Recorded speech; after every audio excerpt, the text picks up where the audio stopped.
Today on the Daily Scoop podcast from the Scoop News Group, GAO wants agencies to evaluate and enhance telework programs. And the Navy is exploring new tactics while pairing kamikaze drones with robo-ships. It's Tuesday, November 26, 2024. Welcome to the Daily Scoop podcast, where you'll hear the latest news and trends facing government leaders.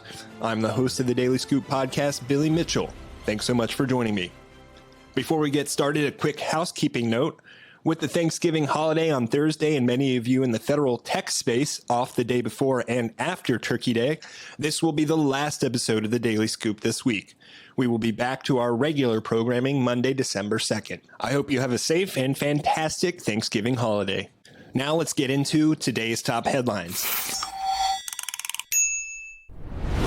Telework programs in the federal government should benefit mission, operations, and work-life balances at agencies, according to the Government Accountability Office.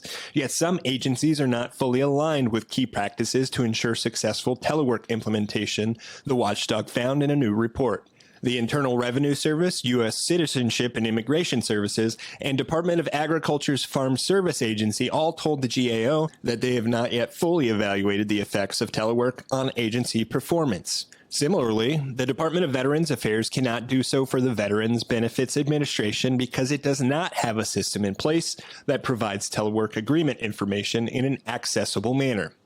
The report, the first in a series, comes as the future of telework in a post-pandemic world faces uncertainty, particularly with the incoming Trump administration claiming it will require federal employees to return to office full-time. While the GAO recognized the COVID-19 pandemic as a driver for agencies to begin widespread and essential telework, it also cited a shift back to in-office activities through a 2023 Office of Management and Budget memo, which instructed federal agencies to increase meaningful in-person work while still using flexible operational policies such as telework to enhance employee recruitment and retention. In other news, U.S. Naval Forces Central Command is steaming ahead with experimental efforts to launch unmanned aerial vehicles from uncrewed surface vessels. The latest Digital Talon exercise conducted earlier this month in the Middle East region included a variety of robotic capabilities that could play a significant role in future conflicts.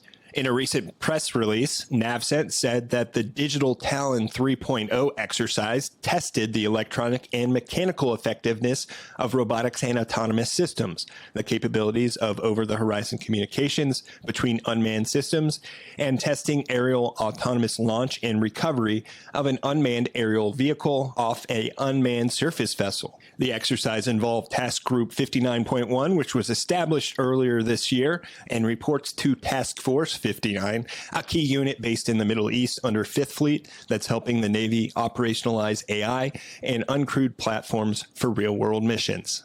For more news at the intersection of the federal government and technology, visit fedscoop.com. Thanks so much for tuning in to another episode of the Daily Scoop podcast, available on all podcast platforms. If you've already rated the podcast on your platform of choice, thanks so much. High ratings and good reviews of the show help more people to find it. The Daily Scoop podcast is a production of the Scoop News Group in Washington, D.C. Adam Butler and Carlin Fisher help put the show together, and the entire Scoop News Group team contributes. We'll be back next week with more top headlines. Until then, I'm your host, Billy Mitchell. Thanks so much for listening.